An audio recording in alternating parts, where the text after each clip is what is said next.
All right, super excited on this episode, River of Colonies, about the world of tiny payments. To have Cyprian, formerly known as Vin Armani, and he hit me up after the first video and was like, "Hey, I dig what you're talking about." And he and I have talked about other things you'll see on this YouTube channel several times. Always a fascinating guy to follow for a variety of reasons. But he mentioned a couple things specifically, some of the stuff he's worked on in timing payments, which I want to talk about, and then payment channels, which I know quite little about. I know a little bit, but not very much. And so I want to get into a lot of that. But I want to start, Cyprian, with I know, like, your history with being interested in Bitcoin as a free market money and that kind of thing. When did the micropayments attribute of Bitcoin start to get you excited, as separate from just the, hey, this is an alternative off the books cash? Weirdly enough, it was the first thing that got me excited.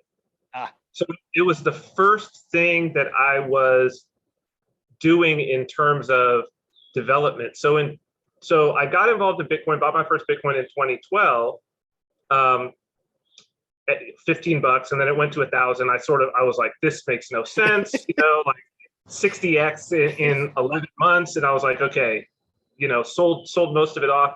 I waited till 1,200 to have that right. moment of, okay, this is insane. This is crazy. I gotta sell. I've made money doing nothing, I think anybody who didn't do that at that point, like people, I tell people that, and the people who like have come in later, they're like, oh, you just should have held it. And it's like, no, dude, if you were there at that time, no, it had never been at $1,000. It had never, like, when I got it, like, that was the high. It was like $15 was the high it had ever been at. It's like, bro, if you get something and you 60x in 11 months and you don't sell it all, like, at that moment, you're an idiot. Because you got to be looking like, well, this is too good to be true, right? And it was like, it crashed after that. Right. Again, I think it went back down to like 120 or 150, something like that. Yeah. So yeah, but in 2014, I was actually, and it was sort of sparked by a conversation that I had. I was in Vegas, and it was sparked by a conversation that I had with a friend of mine who was just starting to try to put together like video game based casino machines. So kind of skill-based gaming, and was having a really hard time with the way that the regulations went. There's like 3 or 4 big companies, IGT, Bally, and some other ones that make like all the slot machines and all of that in the entire world. And they're all based in Vegas, right? So these are powerhouse companies. By the airport, they have these gigantic buildings where they manufacture corporate offices, the whole nine. And I thought it was really interesting. And he was the owner of a really cool video game bar called Insert Coins in downtown. Chris Laporte is his name. Super cool, brilliant guy. And so we would sit, maybe twice a month. We would sit on a day that the bar was closed, and he would just sit behind the bar, and like me and a couple other people, and he'd just serve us drinks. We're in this empty nightclub, you know what I mean? And we're just drinking, and he's telling us about this. And it really was sparked because at one point he showed us the inside of one of these games, like a slot machine, and the ones that are pretty advanced, like just came out. He opened it up, dude. It was like 1980s video game inside. The technology inside, there's like a hamster running around with a cheese. These giant boards. I was like, this is crazy. You could be running this off of like a laptop, and they've got all the stuff. And he's like, no, man, all the patents, all the systems, they're all from the 80s, and they've got this lock on it. So they just have never changed it. There's been no reason to change it. And so I was like, whoa, well, so that got me thinking like, well, what could you do? And so I just took a look at all the things. I ended up building some gaming machines that interacted with phones and with the bill collectors, all out of like little Arduinos and all like Raspberry Pis. But for the accounting, I said, well, let me relook at this Bitcoin thing. Because one of the big they have an accounting system called SaaS, not software as a service. I forget, secure accounting system, I think it's called, that's used worldwide in every casino. And it's clunk. It works perfectly, but it's like old, but it's got all these patents on it. And so it was actually in looking at how Bitcoin could solve this in 2014 that I started looking at. Colored coins were just kind of starting as a thing. Yep. But I was like, oh, and now this is like everybody does this now, right? But I was like, oh, I could create these tiny, tiny payments that had a certain amount. So like, let's say I could make, 546 Satoshis or whatever, or let's say I made 1,000 Satoshis, and 1,000 Satoshis could be, equal to $1. And so I was like, oh, I could like label these and send them. And at the time, you could get transactions put on the blockchain with no fee. Yeah. In 2014, when I was first starting to do this, like 0 fee transactions, no problem. And so that was actually how I did my initial accounting system for these games. It was all on the blockchain, no fees, and every dollar that was going in, I was recording as 1,000 Satoshis. Interesting. Right? So you were using Satoshis as an accounting system, irregardless of what the trading price was out there in the world. Yeah. Very interesting. Yeah. So, and because I knew, basically what I knew was, since it was no fee, I had like, so I said, okay, well, here's the pool of money. Let's say, like, this is the pool of money that I start with. I only need to represent that in Satoshis. So even if I had, $1 million, that's only going to be represented by 1 Bitcoin at the time. I only need 1 Bitcoin's worth of Satoshis to represent that, right? Let's say, or less than that, 1,000, million, not even 0.001 Bitcoin. Yeah. So literally from the beginning, this has been something that was in the beginning of me even dabbling in the tech. This has been something that's been front of mind. And then it's been something that I've used. I mean, I've used it in every single project that I've done, from either micro or tiny payments. And in that gaming idea you were playing around with, I don't know if you ever brought it to market in any way. I know it's a heavily regulated. Oh, I've got a video of the demo that I'll happily. It's unlisted on my channel, but I'll happily send it to you so you can check it out. 2014. Right, yeah. I think you'll like it. It's cool. Was the idea from the user experience that they're having a completely fiat user experience and they don't know or care that you're using that underneath? Got it. Yep. Correct. Yeah, and that's something that took me a while to understand. Like, I was never opposed to it. It always sounded cool, but a while to understand how powerful as an adoption mechanism. So, coming into Bitcoin is like, hey, free market money, all this sort of ideological stuff. And in the early days, there was a little bit of truth to the, get a merchant to put a "we accept Bitcoin" sticker up and accept it. And it actually, this is great. Adoption's going, and now Microsoft and now Twitch and then de-adoption happened when the blocks got full and all these other things. And who knows whether that strategy could have, worked anyway. But the idea of like convincing people to use Bitcoin for something they can just as easily use fiat for, is like, okay, well, what can Bitcoin do that fiat literally can't do? You just could never build it on there. And focus on those use cases. And then the consumer, whether they have a Bitcoin or a fiat experience, that's secondary. That's whatever they need for their market. But let's try to and like, it took me a while to see that. And at first that felt like a letdown. It was like, well, that's like, okay, so now it's like you've narrowed the scope to this little, tech.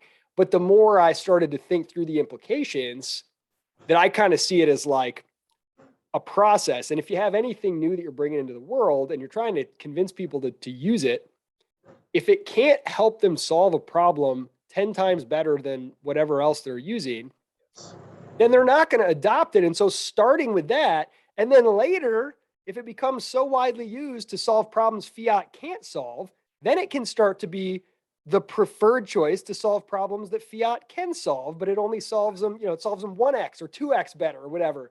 So anyway, Well, it took, I think, dude, there's a great video that's been sort of making the rounds. The first person who shared it, I've now shared it a ton of times, but the first person who shared it, and it wasn't except for a couple of months ago, was Amaury Sachet, the Bitcoin ABC lead dev, right? So kind of an enemy of the BSV people and now the BCH people, but definitely a legendary He's one of those Bitcoin. guys that he's blunt and speaks his mind and makes Yes. enemies.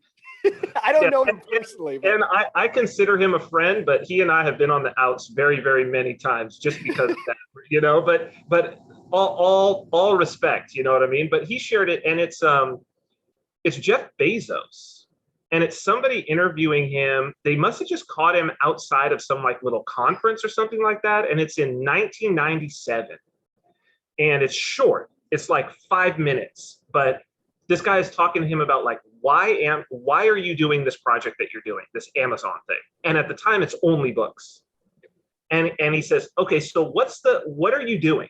Why did you choose to do this? Who are you? Like, first off, he's like, who are you? What do you do? So you could tell this is like really early, right? yeah.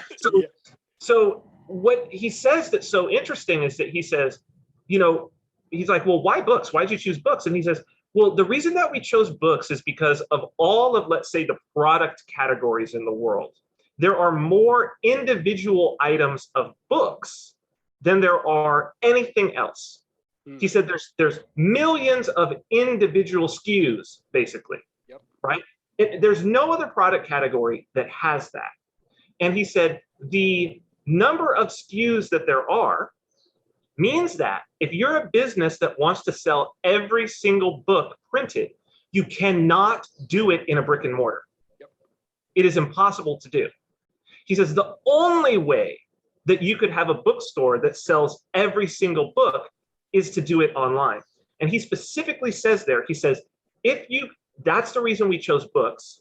That's the reason we're doing this business, why we chose to do it online. But he even specifically says, he says, if you can do something in the established way, you should do it in the established way. Yeah. Yeah.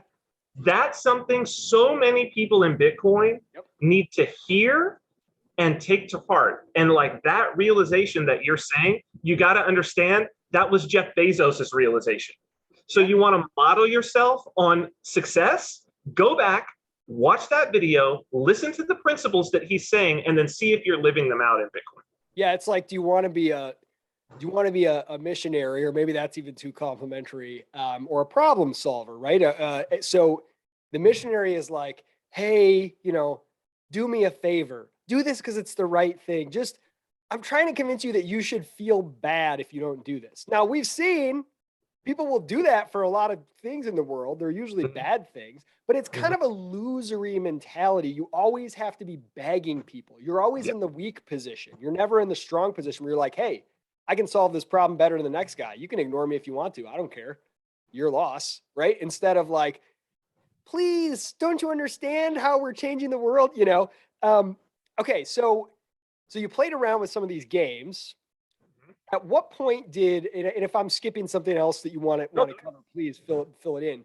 At what point did Cointext enter the equation? And I'd really like to learn more about the genesis of that, and then what happened with it ultimately. If you see it as like it didn't work, or I don't know the status of it currently. Oh, it's got an interesting story about what happened. I would love the origin and then the post-mortem. Sure. I don't think that I've done this. So that's kind of interesting. I don't think that I've told this story, the whole thing publicly. And it's actually relatively short, but it goes to this exact idea. So okay, so we start with 2014. Here I have this application. Why does the application work? 0 fees to get my transactions on. Now, mind you, they wouldn't get in every block.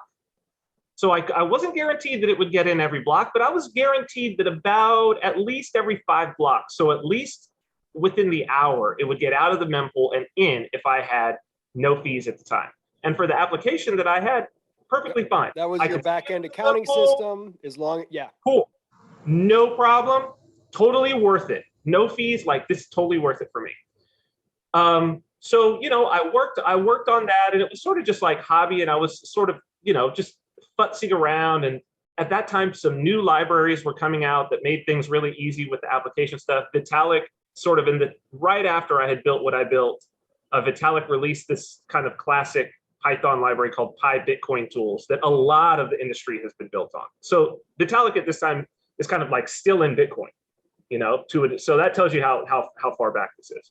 But then it was about, it was 6 to 7 months later in 2015 that the fees started to go up. Like that the block started to get full. This is when like the block size debate began. And I just looked at it and I said, well, there goes those applications. Yep. Right? Like there goes those applications. And at the time I was on a TV show, I was investing in these other businesses, I was doing all of these things. I had things going on in my life. That was a cool application that I was kind of playing with. I certainly wasn't in need of money. I wasn't really thinking, I'm going to start a Bitcoin business in 2014 or anything. It was just, I had time on my hands. I'm a software developer. I got an itch. I scratched it. Right. And I got to interject really quickly. I want to let you go, but this might be a bad analogy and I might be stretching, but I think many people don't appreciate, because you can't prove a counterfactual, but they don't appreciate the massive opportunity cost when those blocks got full and those fees went up, even to a few pennies. What could have been tinkered with and built and what ended up getting killed. It would be like in that Jeff Bezos story you gave. He's building a long tail business that relies on the power of the long tail. And so he goes into a market that has the longest tail of all. You got all these books way out here and the stores are only selling the ones in the fat part, right? It'd be like him early on trying to create that business and compete with brick and mortars by doing what they can't do because he's using tech that they don't have. And then saying, I'm going to make some code decisions that make it so that we can only serve up books that are in the top 1,000 bestsellers. Exactly. And then you're like, well, then what the hell are you going to beat the status quo? They already do that. Why would you take away your biggest advantage? Like taking away the ultra low fee ability, all those long tail use cases that fiat simply can't do and can't even try to compete with are gone, and everybody stopped working on them. Mm-hmm. And what's interesting is, well, let's expand on that a little bit, because if you are to think of the logical progression of, so let's take the what I was talking about and the way that I was talking about using it, right? Using it for accounting. And if you take that proposition and you do a logical progression out, what you wind up with, if you just let it organically go, what you actually wind up with is you wind up with this. If I was to start a business like that, the logical progression says, even just where the status quo was when I was building it, I end up contacting a miner and paying them for block space. Yeah. And that's what BSV is doing. Yeah, miner APIs, yeah. Right. And so, but there's no, the issue is like, okay, yes, you have that capability, but it's a little bit of the cart before the horse, because it's like, who is asking for this? Who's got a profitable business? Yeah. Yep. That's the issue. Yep. It's like, yes, wonderful, great, miners can do this, but miners could always do this. But the problem is, who's asking for it? Yep. If I would have been able to build that out, and others like me would have been able to build these things out, and it organically got a little bit more, and then they were like, innovation's not there. Increase the block size just a little bit here. Increase the block size, the block size increase is to give us the innovation that's going to allow these use cases, that's going to allow the future business for the miners. Yeah. It was the unseen, like the unseen things that were being worked on and could be worked on in the future that suffered. And it was like, well, nobody sees them. They don't really have a voice. And it was people like you who were like, oh, okay, well, I didn't need to do that project anyway. It was just fun. Exactly. I was tinkering, So when you shelved that, yep. Were you still interested in working with Bitcoin at that time, or did you take a break from it for a while? I honestly, I thought, weirdly enough, I counted Bitcoin out. I said, Bitcoin's done because those decisions were being made. The resolution of the Bitcoin experiment. For people who follow me, they know that I'm all about, like, I'm going to bet on the pattern. I've studied history. And there are good decisions and bad decisions, and people who make bad decisions rarely make one bad decision. People who are bad decision makers, especially when they're really bad, like that one was really bad, with like a complete lack of foresight. It's not like people who have wonderful foresight will make like tragically bad decisions that show evidence of lack of foresight, and then like all the rest of them are fine. That's actually not what you bet on. If you encounter somebody who makes a terribly bad decision based on lack of foresight, that lack of foresight is a property of the person or the organization. So you should bet that that lack of foresight is going to make bad decisions in the future. This is some tough love today, man. You're bringing the hard stuff, and nobody wants to hear that, but it's true. It's true. It's true. Like, and I'm not. So for me, I'm going to bet on. And look, people make poor decisions where they have a lack of foresight, but then the people who have good foresight will be like, ooh, that was a bad decision. Okay, let's see what we can do to reverse or mitigate that. They don't add a narrative on top of it that justifies and rationalizes their bad decision and says why. No, it wasn't actually a lack of foresight. No, you just don't understand the future. And it's like, well, you affected me in a way so I'm just like, okay, go on. So I counted Bitcoin out, and then I started watching Ethereum because there were more interesting things being done there. And again, the fees were still low at that time. Ethereum's like trading below $1, So I'm like, okay, let me watch this. And everybody, I was looking around and I was seeing all the interesting people were talking about Ethereum, doing things on Ethereum, right? And that was up until, so through 2016, sort of getting into 2017, I had given up on Bitcoin. I was just like, there's no fundamentals here. The price is going up because of greater fool, because I knew I had the experience of, you can't build anything on this network. Like, you can't build businesses on this. So like, no. And then it was, 2017 happened, the ICOs were going, and I looked at that and I said, oh, well, this is going to go bad, right? Like that was another one of those times where I sold, and I don't regret that one at all, because I felt like I actually got the timing right. You could say, well, if I never sold anything and, sat all the way through, I would have recovered it all. But like, it was like, dude, when you see people behaving like complete fools, I almost feel like I almost feel like I have an ethical obligation to exit that market. Well, there's the Joe Kennedy Shoeshine Boy story, this classic story that I've repeated it over and over in the space throughout all of these. So for people who haven't heard this story, it's apocryphal. It's sometimes assigned to other people, Morgan and some other people, but basically it's Joe Kennedy. And it's the run up to, I guess, the stock market crash of the 30s. And Joe Kennedy has all of these, positions that are doing well. And he goes and he said he basically knew he should exit, that he sold all his positions when he was getting his shoe shine. And the shoe shine boy was giving him stock tips. It was Uber drivers in our era. That's the shoeshine boy. Yep. Right. So it's one of these stories, and then you think, well, why does this story stick? Why have people in the world of finance kept this legend or this myth around as a heuristic? Well, it's a lesson. It's a fable that has a moral to the story. And so I look around and I look at people who don't know anything about the tech, who don't know anything about economics, who don't know anything about anything. And if they're going to talk to me about ICOs, I'm out from ICOs. If they're going to talk to me about DeFi, have no DeFi positions. Now they're talking to me about NFTs. We already know that situation, right? So it's like, and the wonderful thing about it is that maybe I will be like, hey, I actually teach people how to make NFTs like by hand on the third day of my course, like byte by byte. I've written protocols for NFTs, like that are in millions of wallets to be able to do payments with them and all of this. I'm telling you it's a scam. And they're like, you don't know anything. What do you know? And I'm like, okay. But you haven't seen this picture of an ape with a worm crawling out of its nose, You don't know.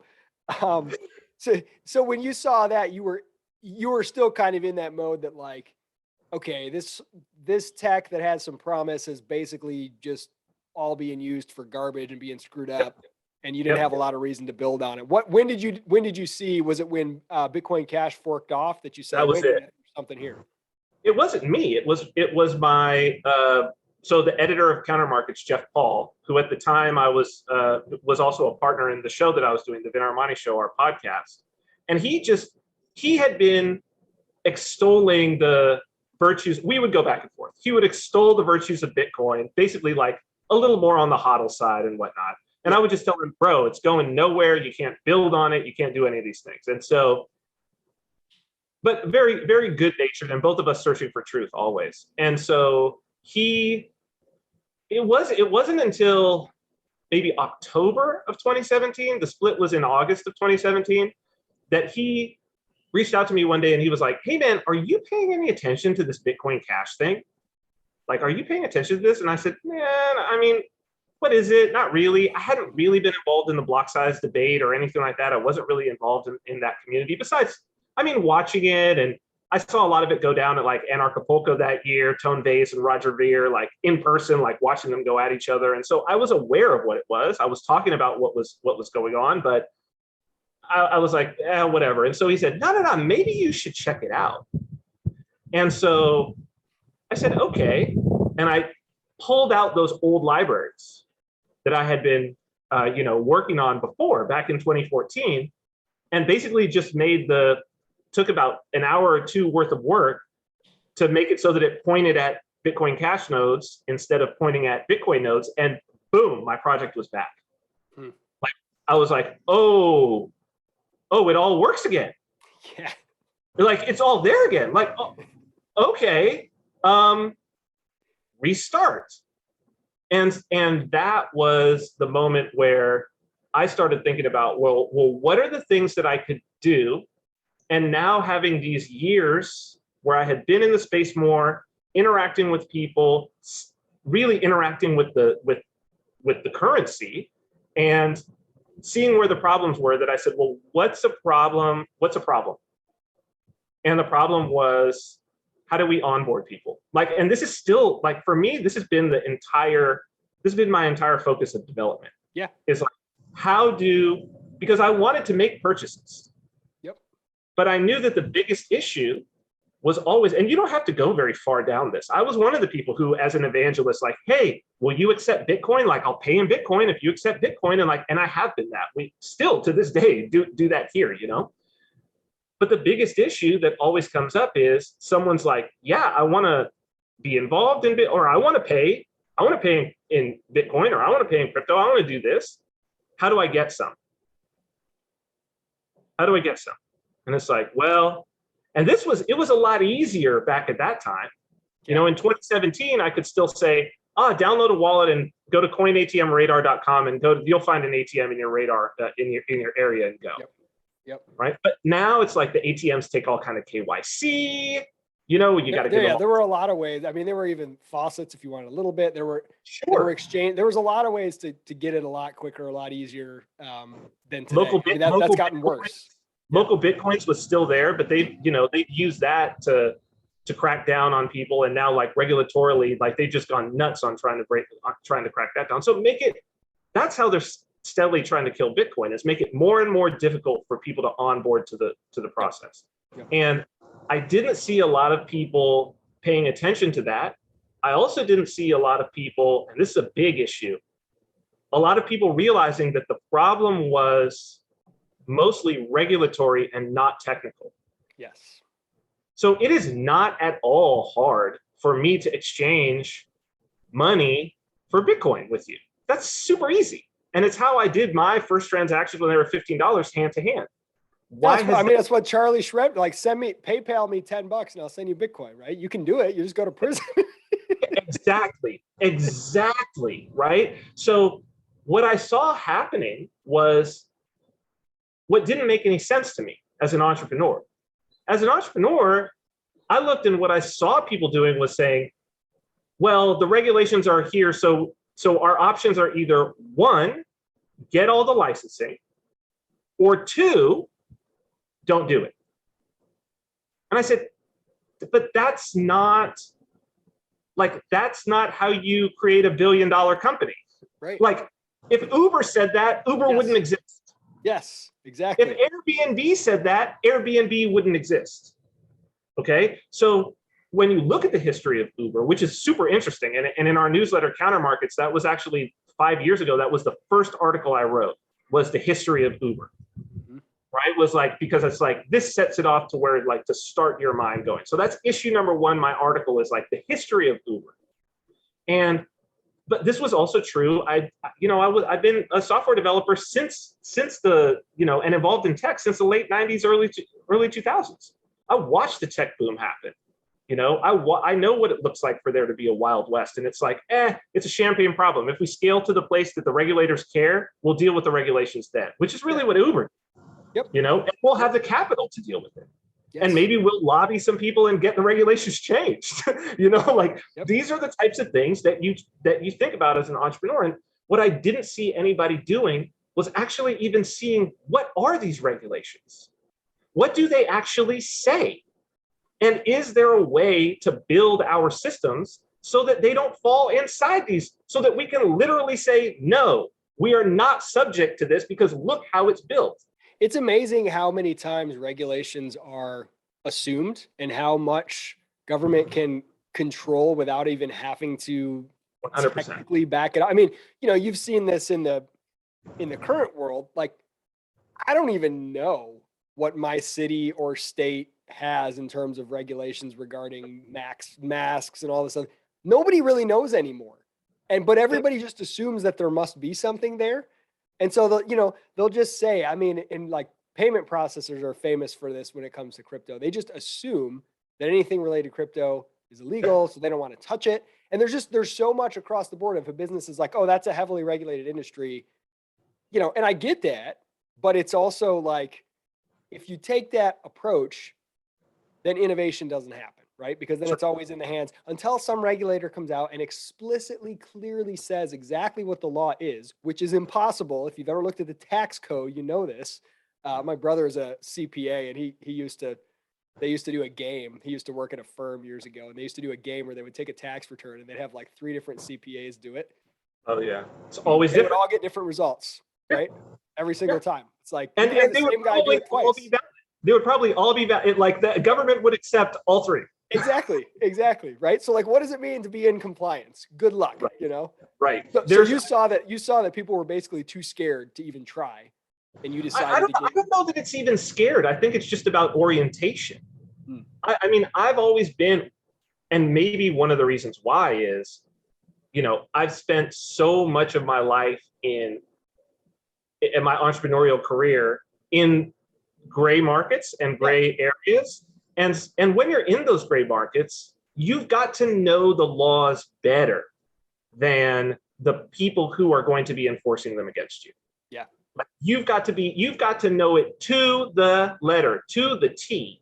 And so this was something I took onto myself as a practice of going through whatever regulations, laws, fine-tooth comb. What does this mean? What can I do? What can't I do? How can I understand it? And then when I thought I had it and it was for a business, going out and actually paying for legal counsel, who was a subject matter expert, to be able to do it. And this is something that this informed Cointext. So I said, well, I want to create what can I create? Basically, it was like this. What could I create where, this was the scenario that I envisioned, or the problem that I had. I'm encountering these people. I'm talking to them about Bitcoin. They say, how can I get some Bitcoin? I was like, how could I give them Bitcoin without them having to do anything that was like where there was friction? Because even a situation of, oh, pull out your phone, go to the app store, download this app.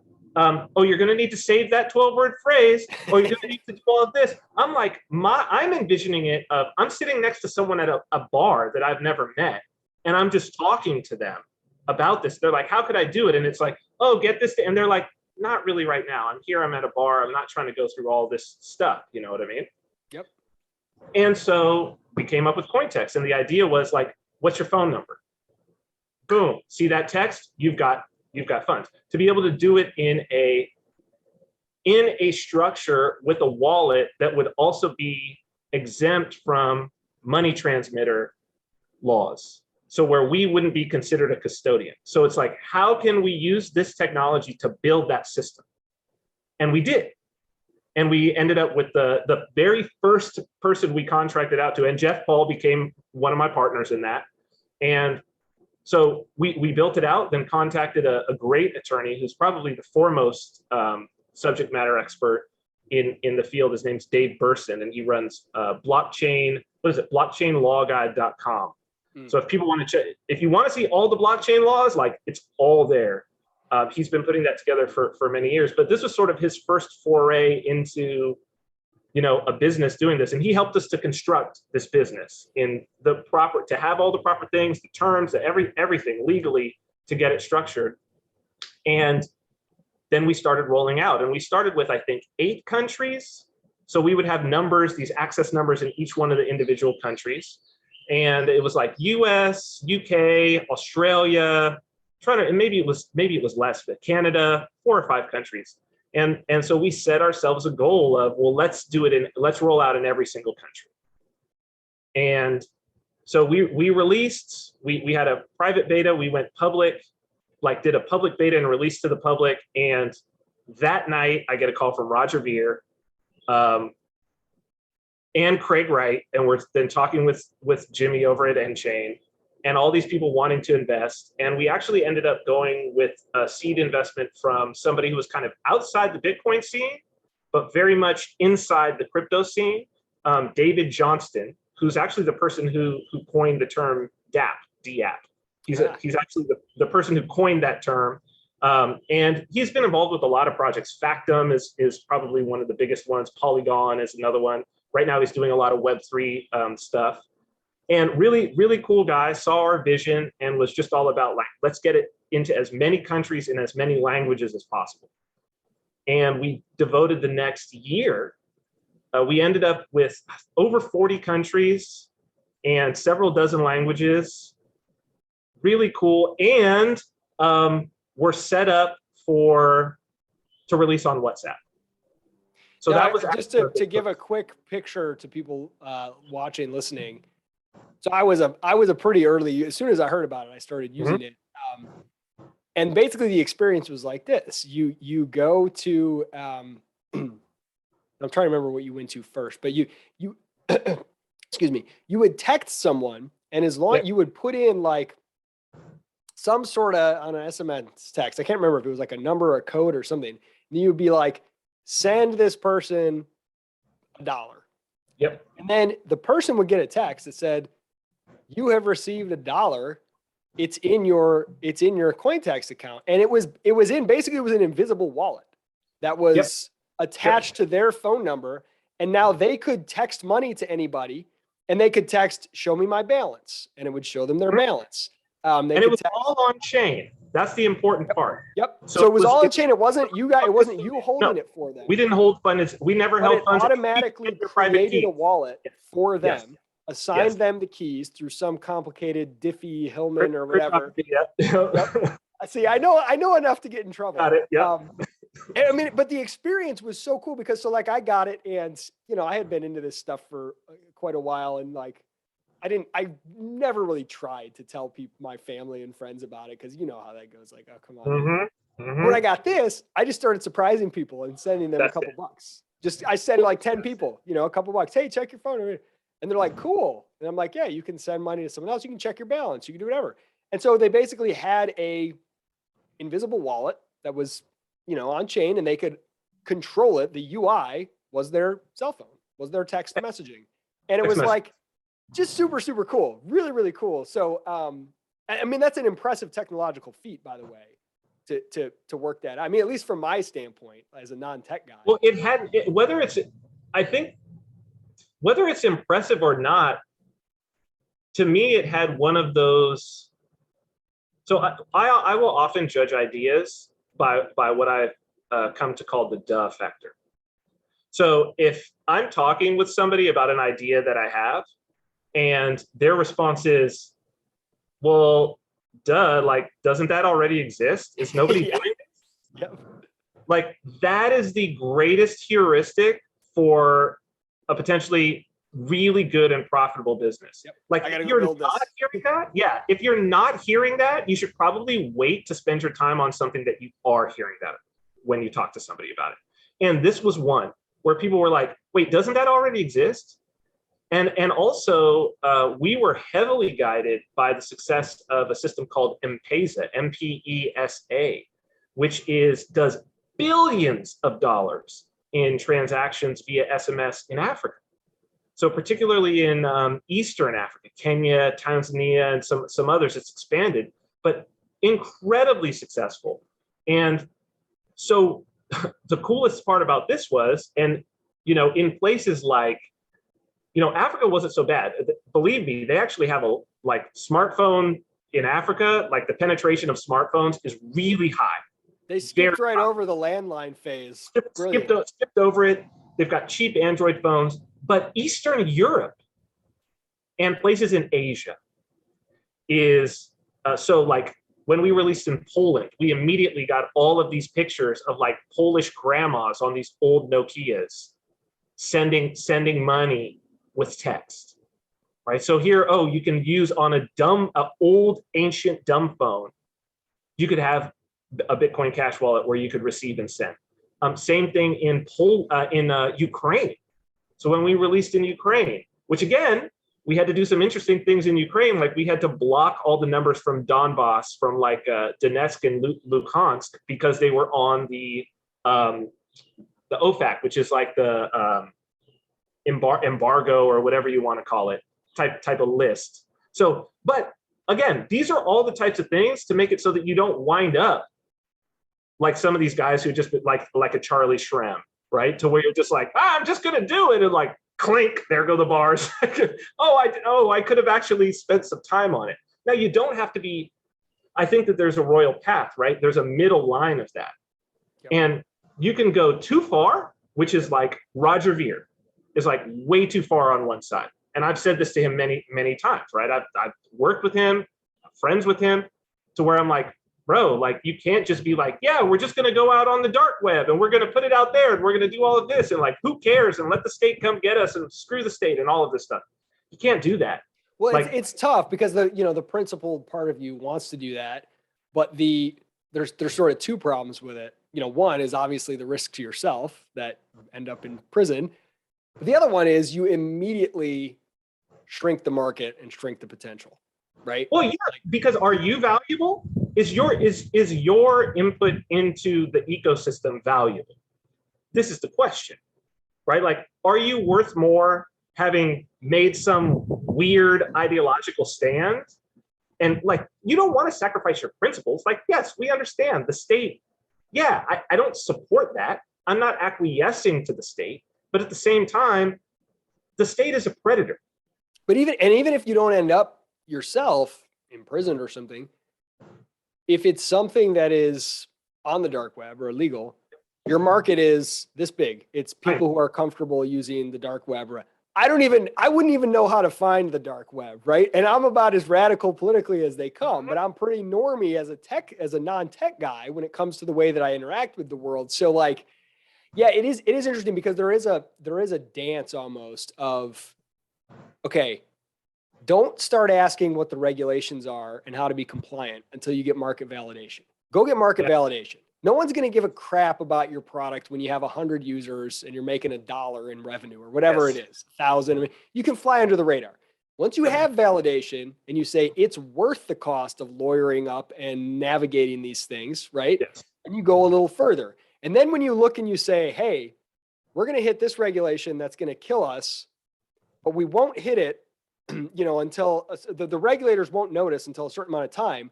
And if by that time we can get big enough to make them bend to us instead of the other way around, right? There's games that you play. You got to navigate all those. Or you say, let's start looking at how we might be able to alter the product, or is there technology that would enable us to take advantage of a loophole here? First, is there a loophole, right? That would be plausible deniability or whatever you want to call it, something, because if it's innovative, all laws are reactive. this is important for entrepreneurs to understand. Like, if you see something on the books, it's because it's reacting to something that someone has already done. There are very few proactive laws. And so if you're doing something novel and innovative, you can almost assume, if it's truly novel, that there isn't a law specifically for it. And you just have to be like on the side of it enough so that they can't apply something else to you. But so I got to give you a tiny anecdote on this, please. Because it's so relevant. And then I want to hear what happened with CoinText, please. Then move to payment channels. So when I first went to start my first company, Praxis, which is an apprenticeship program, it's an alternative to college. And basically my first idea was like, look, I think we can get people super, super hireable and employable in like a year. And I want it to be for zero cost, because I think I can convince companies that if I give them a little training, I'll bring you an apprentice. They will work for free. You pay me to get an apprentice that I have vetted and trained, and they'll work for you for free for 6 months with the expectation of getting offered a job at the end if they do a good job. Companies loved it. Young people loved it. Hey, if you get accepted into this program, it's free. And at the end of the year, you're going to have all these skills and 6 months of work experience and probably a job, right? And you're paying zero. So I was all excited. I had it all mapped out. I was getting this thing all going. And then I uncovered this little law, this little section of the Labor Department that's like, about unpaid workers, that if someone works for you unpaid, it is illegal to do this if they create any value for the company, in fact, they should be detrimental to the business's success. Like, literally the language is something like that. I can't remember. It's so absurd. It's like, unless they are making your company worse, this is illegal. Now, me being this radical kind of libertarian type guy, I'm like so angry. And I call my brother, and he shares my philosophy, but he's much more just relaxed and whatever. More of he thinks practically first and philosophically second, maybe. And he's a brilliant entrepreneur. And I'm like, they ruined it. I can't believe everything. The state ruins everything, blah, blah, blah. And he started laughing. And I'm like, why are you laughing at me? My whole thing that I've been pouring my life into for these last 6 months, and my own money on my own credit card, I'm trying to bootstrap this thing up. I just realized it's illegal. It's ruined. And he's like, there's always a way around it. I don't know what it is, but if you look for it, you'll find it.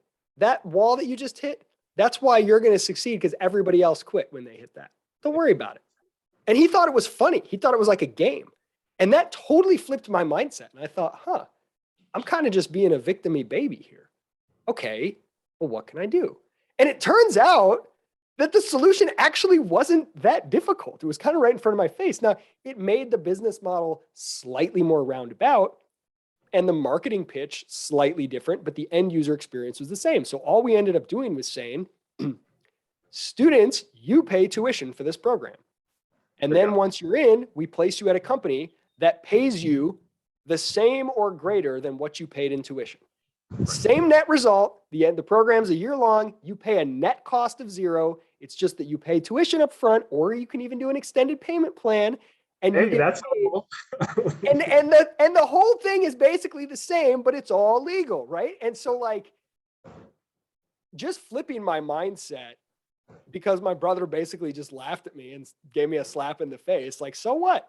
There's always a way to work around regulations, right? And I think that mindset is really, really important. So to know how much can you bend, break, redefine, work around, work with, and not just give up when you face it.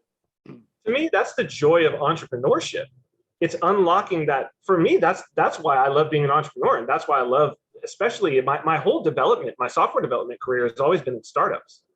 And it's because that's when you get to have those experiences. And one, I think I'm good at it, right? But two, it's what I enjoy. And often they say we enjoy what we're good at, and we're good at what we enjoy, right? So it works that way. But very much I do view sort of the world of startups and whatnot as problem solving. And I think there's a lot of people that would back that up.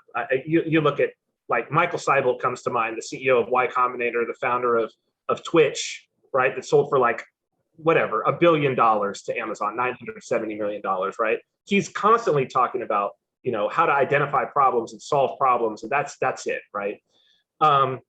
Which it kind of brings up, the one thing I've left out from Cointext right now is that people might be thinking like, well, how does Cointext make money? That's what people had been asking. Yeah. And this goes to the micro and tiny payments. And it's something that, as far as I know, no other wallet has done, and I don't know why. Because one of the big things that wallet makers, and even open source wallets could do this, that wallet makers have a tough time with is how do we monetize our wallet? How do we make money off our wallet? Most of the wallets that you will see, whether it's from Bitcoin.com to Coinomi to Jaxx, whoever, basically how they monetize their wallet is you can buy gift cards inside the wallet, they get an affiliate fee. You can sometimes trade, like do trades of like on Changely or SideShift or something like that, and you can do a trade in multi-currency wallets and they take a little fee on that. Well, we didn't do that. But what I did realize was, well, we create the transaction.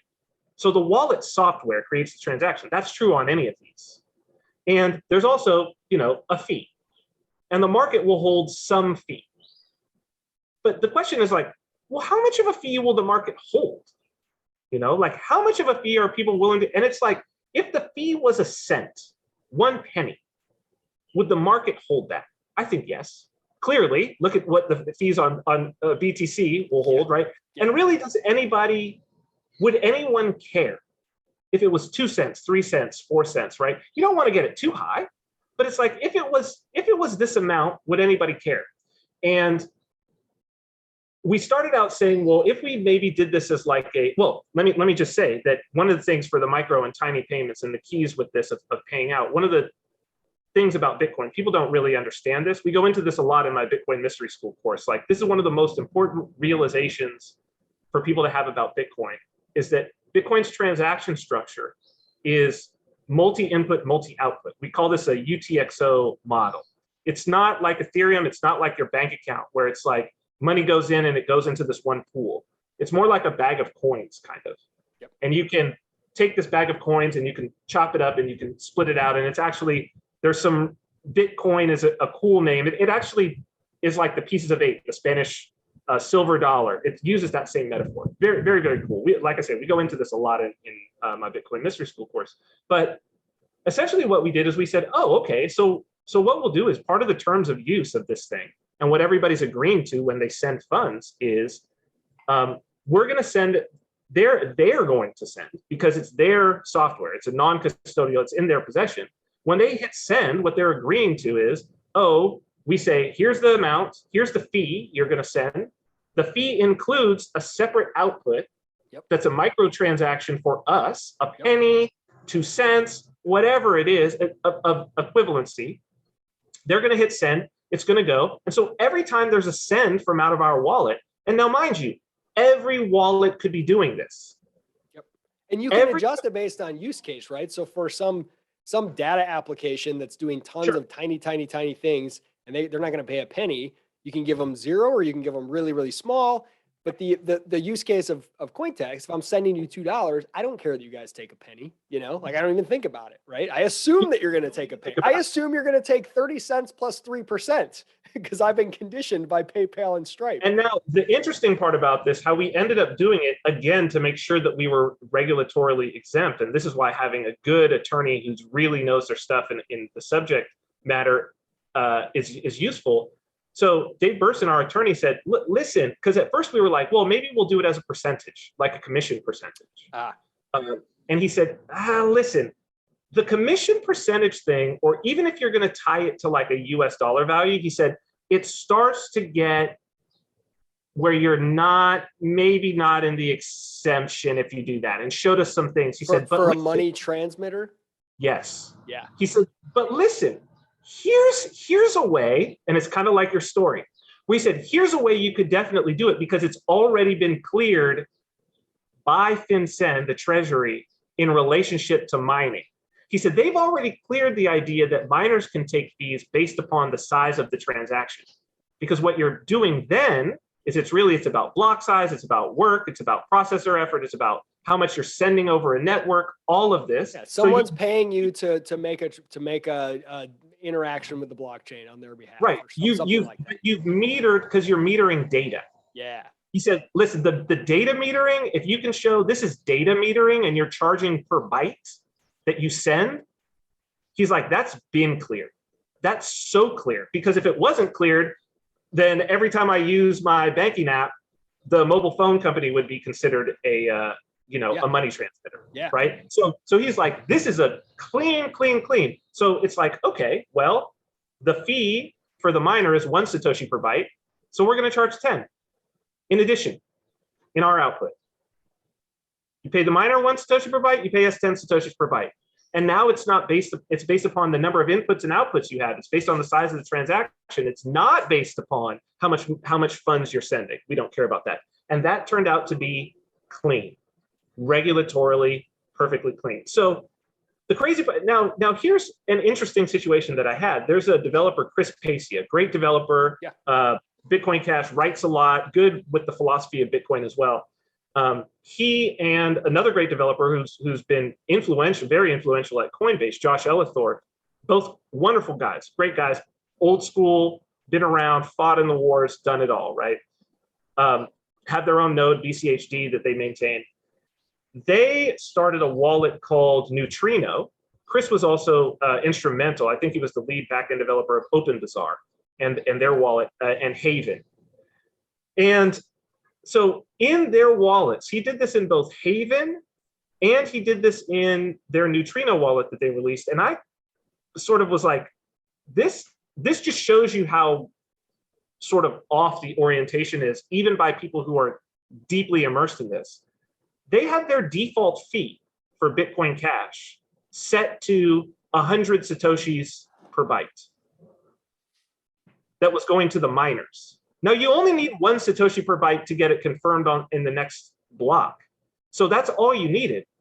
But the default, and you could change it, but the default that everybody encountered was you're going to send 100 Satoshis per byte to the miners. And I said to him, Chris, if you're going to set, why didn't you just set it? If the market will hold 100 Satoshis per byte, why didn't you set it 99 Satoshis to you? Right. Or to OpenBazaar? Why are you giving? He's like, oh, to incentivize the miners. I was like, it's so little. Right. It doesn't move the needle. They're going to take it, whether it's 1 or whether they don't care.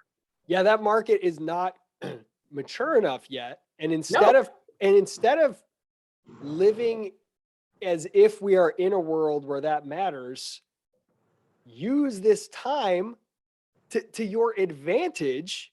And as that's a big advantage to you, use it. Miners currently don't care because they're getting the block reward. So use that to your advantage. And the consumer will pay it. And the consumer will pay. Yeah. Happily. Yeah. Yep. Happily. That idea, that's where like it's funny because you can get, the whole idea of like, hey, tiny payments matter. I should start that hashtag. Tiny payments matter.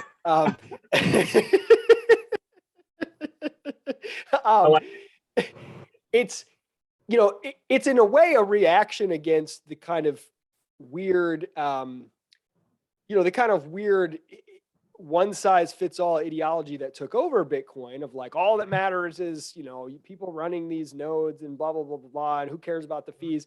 But what's weird is a lot of people who favor that, they have this weird ideological commitment as well that's like, okay, well, low fees are really important when we think about all the applications that Bitcoin can have.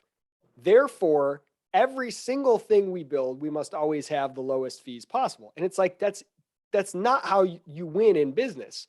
You make the fees whatever level the consumer in your market for your product can tolerate. Well, why? Some applications putting weather data on chain, yes, the fees probably need to be so freaking low or else they won't do it. But why do they matter, right? Like that's what I think is missing. Like we talk about low fees, but we never talk about why. And I think that the reason why is because the people saying that the low fees are needed don't know why. It's an ideological position that they've gotten. The reason why, and I've tried for years, I have tried to explain this to people. Right? So Cointext is the proof of that. So people would ask me like, why don't you support BTC on Cointext? I said, well, the reason we don't support it is because the fees are high enough that we can't take profits. Because we can only take profits when the fees are low enough that the total market for fees will still hold. We're a broker, basically, right? So if the market will only hold something and it's basically the same cost that I can get it for, that's not what I'm selling. What do I want to sell? I want to find the lowest price because my profit is in between. And it's so obvious, right? So I explain it to people, and this is why I've said, like, stop looking at Bitcoin as digital gold. Start looking at it as oil. Okay, why does a trucking company, why does an airline company, why is it so beneficial to them if the oil prices are low? Because that's their cost. Yes. Yep. So if they're charging the same amount for their trucking services, because they can't be taking the price up, if they're charging the same amount and the price goes up 10%, they lose 10% of profits. Yep. If the price goes down 5%, or they find a new supplier that takes the price down 5% without doing anything else, except moving over to that supplier for the exact same commodity, they've increased their price, their profits by 5%. I'm so glad you're bringing this up, because one of the reasons that I wanted to kind of launch this series was to rattle some brains and wake up some imaginations about what kind of things, what kind of unique things are possible with micro and nano payments, instead of, because right now there are people who will defend low fee Bitcoin or other blockchains, and those who will say that the high fees don't matter. And most of the time, they're both talking about things where it's really irrelevant. So like, you'll see people say, well, let's convince all these people buying these NFTs on Ethereum to buy them somewhere else. They'll say, look, you just spent $20,000 on some piece of art because you want the status and the hype, and you had to spend $300 on gas fees. What if you could spend 3 cents on gas fees? And I'm like, in that case, the gas fee is a feature, not a bug. Their whole point is conspicuous consumption. For that use case, they want to show you how much money they were willing to burn on something useless because it's a flex. So going to them and trying to sell them low fees feels like you're trying to get them to shop at Aldi when they want to go to Whole Foods. You got it. You got it. And that's exactly it. Is that people don't see, well, what's the value of the NFT in the first place, right? And the reason for all of this is because, as you say, Isaac, the orientation is not towards trying to solve problems that can only be solved with Bitcoin, or maybe they can't only be solved with Bitcoin, but solving problems that fiat can't solve. Yeah. Okay. Or at least a 10x improvement over the fiat version. Yeah. Well, Cointext is an example of that, right? You cannot send fiat currency by text with no financial institution involved. Yep. You simply can't do it, right? And so this was the reason why people came in with investment. Our idea, to continue the story on that, our idea was, let's expand out to these countries. And our investors were very much like, can we get this on WhatsApp? Because if we could get this on WhatsApp, it's the exact same user experience, but we just got 1 billion instant users. And so I was like, wow. So I pushed, we had all of these we had like 5 different gateways that we were different countries, different SMS numbers. One of them reached out to us and was like, hey, would you like to be in this WhatsApp pilot program? They're releasing WhatsApp for business. You guys could be one of the first ones. We don't have any other cryptocurrency stuff. And we're like, cool, yeah, let's do it. So we built it out. We were getting set to launch, I think, April 15th of 2019. We were getting ready to launch, and everything was working. We'd actually done all of these. We couldn't reach India. That was one country that we couldn't get. But with WhatsApp, we did. So boom, here's all these people in India. But places like South Sudan, that was a crazy one. We're like, so here we've got this pilot, and okay, here's all these guys in South Sudan sending Cointext over WhatsApp. I was like, oh, wow. And we had all this payment protocol stuff that we had worked out with AnyPay and all of this. We were starting to do remittances this way. There's this really cool video that we did, remittance between Germany and Ghana using just Cointext. Like, really, really cool. And I was driving across country, driving from we had another baby. I was driving from New Hampshire back to California because we were moving back to be around family. And here goes my phone, and it's my rep from over at our payment at our SMS gateway, and he's like, I am so sorry about this, right? Like we had paid into this, all the things, signed all the documents, ready to go, like everything, right? Just had to, like the switch just had to be flipped. And he goes, I am so sorry about this. This is affecting our company so greatly, but basically we just got notified by Facebook, like with no pre-warning or anything, that all financial apps are being any financial company to do apps within this WhatsApp business is not allowed.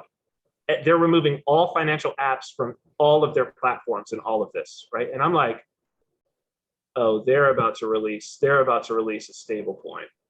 I knew it immediately. And so it was like, called our investors, and it was kind of a very, like, it was a real like a real letdown in that regard at the time. And so it was just like, well, where do we go?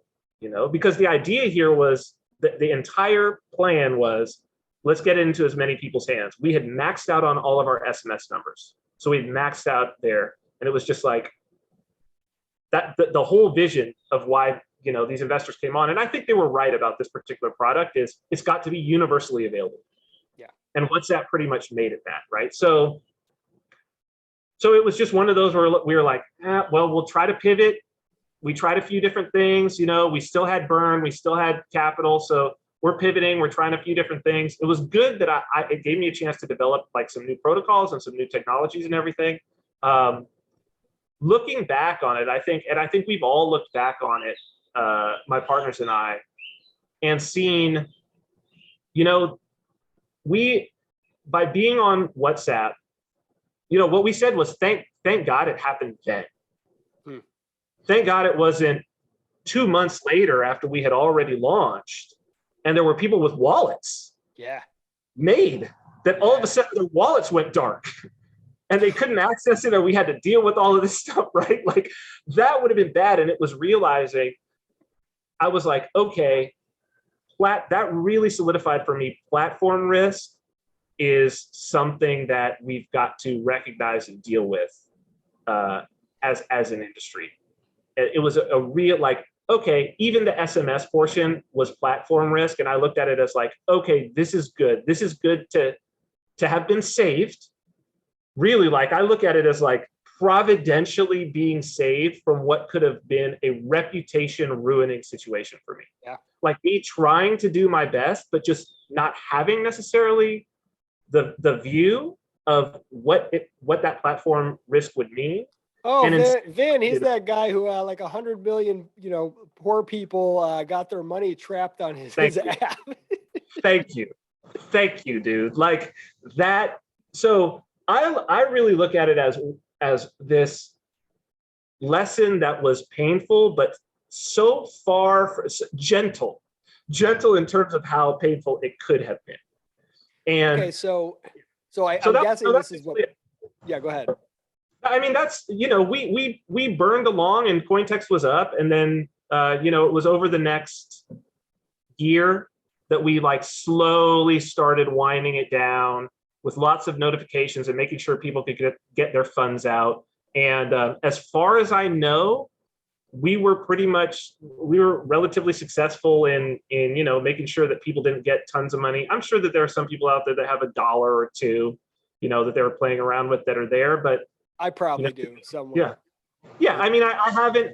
Let's just say, we had a few. We kept it up. We basically took it down, but sort of privately kept up some access numbers for about 6 to 7 months. And we did have people reaching out to us like, oh, I've got $5,000 or this amount or whatever, and we were like, okay, there's an access number here. Go ahead and hit it. And so, as far as we know, most everybody who had a significant amount of funds was able to get it off. And then we just recently, probably about 5 months ago, we sold off the assets to another company. So we had a little bit of an exit there, and I don't know what they're going to do. They may try to revitalize it. They've got the code, so we'll see. But overall, like sort of it came full circle. Great experience. We built a lot. I learned a lot. So, Okay, so this is a good segue into, let's see, we have like three things that I want to cover before we wrap up here. But one of them, and this is the perfect segue, I have heard you say many times, and I didn't quite get it until I listened to an interview you did on actually like more of a religious philosophical podcast, Jonathan Pageau's The Symbolic World. You interviewed with him. You say protocols, not platforms. And hearing your experience with Cointext being dependent on both the SMS platform and the WhatsApp platform, realizing some of the vulnerabilities there, and realizing kind of that all of the possibilities that Bitcoin or blockchain more generally, crypto, if you want to call it that, open up, if they are 100% dependent on platforms, it kind of neuters the whole unique value prop. Give me a little more on that. What do you mean by that? And specifically when it comes to micropayment related ideas, businesses, apps, what does it mean to focus on protocols instead of platforms? So it's a broader idea here. And so what we might want to think about it in terms of principles is protocols versus platforms would be, I need to eat. Okay, I need to eat. So let's say I want bananas. Okay, so I've got some bananas here. So this is maybe a prime example. Okay, because it just recently happened, where there's bananas growing. I can literally look right now and I see bananas, and two different varieties. I can point like this, and within like 50 feet on either side of me are bananas, and they're everywhere. They're like pests on. I'm inside pain. They're everywhere. Okay. But when you would go to the stores here, the bananas that you would see in all the stores were imported. They're imported from Philippines. They're Cavendish. We don't have the Cavendish variety here. So we have some other different varieties. So if Cavendish is what everybody in the States, it's the banana that you know. But if you saw the bananas here, you'd be like, what are those? People in the Caribbean would know, like sort of more plantain style. There's lots of different types of bananas. Okay. The kind we have here, I really like them. They're very good. But they would all be Cavendish, and they would all be from Philippines, and they were all imported by one Russian family, the Zhukron family, Zhuk Bananas. So they started this banana importation business. They brought them in, and they would put them in the stores. So you basically could not find any local bananas in the stores.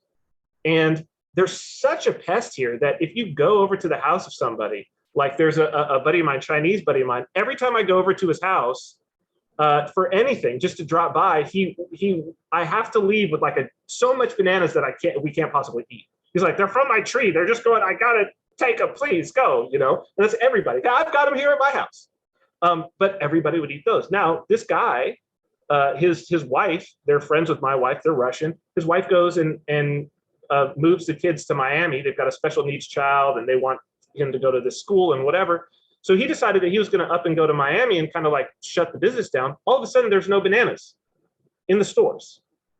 No bananas for like 2 months. There's no bananas in the stores on an island that is covered in bananas. Okay, and so if you wanted bananas, protocol so a store is a platform. Okay, an import business is a platform, but the protocol is a machete. Right? I take my machete, I walk 50 feet, I go like this, and I've got bananas. Okay. So that the protocol is, how do I get the bananas?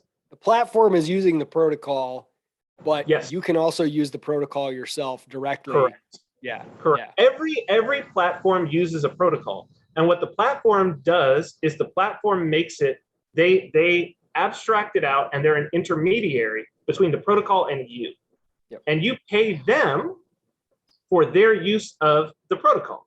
So when there's an exchange, there's communications protocols. There's also the individual cryptocurrency protocols. You could be running those nodes, right? You could be going and finding counterparties yourself. That would be a protocol, right? And you could engage and do the trade, and you could do it yourself. And that would be utilizing a protocol. But the platform is getting paid for them doing the work. And the risk to you is the banana risk. should something happen to the platform, or should the platform decide that they don't want you involved anymore, if you don't know how to do the protocol, well, no bananas for you. And so you need to think about that when it comes to your finances. And we're now seeing it. So the opportunity, look, the platforms aren't necessarily bad. Yeah, I mean, I can say as a, like, I would rather not have to climb up a tree with a machete. I don't want to deal with the protocol. If there's somebody, a middleman that gets a bad name, middleman wants to do it for me, please serve me up I don't know how to scan what's on chain and make sense of it. Send me a UI that makes it look pretty. That's the market. I'm happy to. But I love this recognition that the vulnerabilities there are real. And can you have competition? Can the platform have multiple people that can serve that up to you? And if one goes down, you can go to the other, or worst case, you can go do it yourself, or you can get some buddies to do it, or you can have a whole bunch of a world where there's platforms come and go super, super quick. And protocols are the main thing where the stability matters. Yeah. Okay. The more people who have access to the protocols, actually, the better it is for the end consumers on the platform side. Yes. Why? Yes. Because everybody who can do the protocol is potentially a platform. Yep. So I am potentially a banana seller. Yep. Because I've got a machete and I've got bananas, right? And if there's more banana sellers, well, what does that mean? Lower prices of bananas. Yep. More variety. And it means that even if you don't have to ever whip out that machete, the fact that you could, the potential competition, right, means that whoever's doing it today, they got to stay sharp. They got to keep on their game, because it's not very hard. Their moat is not very deep, their competitive moat, right? This is, I'm actually talking in the next episode, hopefully, with one of the founders of Twetch, and their whole idea is a version of, I mean, they have a bigger idea, but a version of Twitter that's on chain. And the interesting thing is, like, they are the UI for you interacting with the blockchain. Now, they do things like they make it look and feel just like Twitter, and they take a penny for every action for the privilege of making it look pretty for you and making it familiar. But there's already one or two competing UIs that people have spun up that can pull all the same information. And I can even go on to BitSurf or RetroTwetch, and I can see all the people that I have followed on Twetch, because that's an on-chain action, and all the things that they post, because those are on-chain actions, served up to me in a competing UI. And the fact, like, that's a very small example, and there may be, things to work out, but just one of those teasers of what's possible in a world where the protocol is the thing that matters most, and the platform is serving it up to you, and they got to compete to serve it up to you better, And even, I think even just a level of knowledge about the protocol that's underlying the platform changes everything in terms of your own experience with it. So it's introducing to you actual choice, because that's what's really missing is, well, it's like, so often the reason why you use a platform is because you just don't know how to use the protocol. Yeah. And many times it's not actually harder to use the protocol than it is to use the platform. There are many platforms that make it more difficult for you than the use of the protocol itself. Hey, look, man, once upon a time, I've been doing blogs for so long that if you wanted bold or italics or whatever in a blog, you had to use HTML, super simple. So I learned some basic HTML. I will tell you, that was no more difficult than trying to figure out freaking WordPress editors or what. There's the WordPress markup and all of that. Yeah. Markup, you got, it's not necessarily harder. That's about as technical as I get, HTML. But yeah, there is something. There is something there. I think it can be overly romanticized by tech people that everyone should know how to build their own engine instead of just drive the car. You can't build a massive product that way, but there is also a redundancies and robustness and the ability to, and I think I've never appreciated that as much as in the last couple of years. Okay. I don't want to have to do this all the time, but I want to know that I can, or that I have backup options. I don't want to have to acquire my food somewhere other than the mega grocery store. But if I have to, I want to know that it's possible, and if there are multiple layers of competing options that, so tell me about payment channels. This is what you came to me with, and I'm really curious about this. So I don't know a lot about all the various protocols that can theoretically or actually do very small payments. I know a good bit about Bitcoin Cash and Bitcoin SV. I know a little bit about the Lightning Network. But from my experience and knowledge of the Lightning Network as the only payment channel that I think I have ever interacted with in a way, it's like, it feels like a Rube Goldberg machine that's like, well, I could just pull the toast out of the toaster directly. Why the hell do I got to have this giant contraption that involves like a cat and a chessboard and dominoes and all this stuff? Yes. Yes. So like I have a little bit of this seems like a solution in search of a problem feel about payment channels. So give me some reasons why, if I'm interested in building micro payments based businesses, where might payment channels make sense? Yes. Do me a favor. I just realized that I forgot my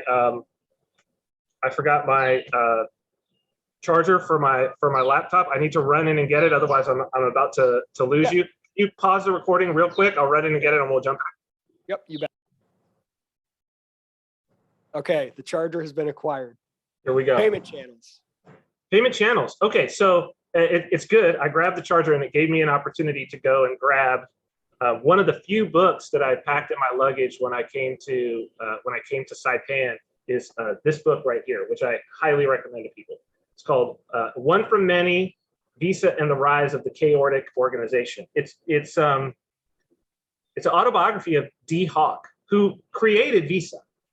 And I think it's something that every Bitcoiner should know about and read about. This guy, had he been around. I just realized that I literally have never heard a single thing in my entire life about the creation of the credit card network, which is like an incredible digital payment network. There's a reason. It's because this guy, Dee Hock, he's more philosopher, and he's a real like rebel, and he would be a Bitcoiner.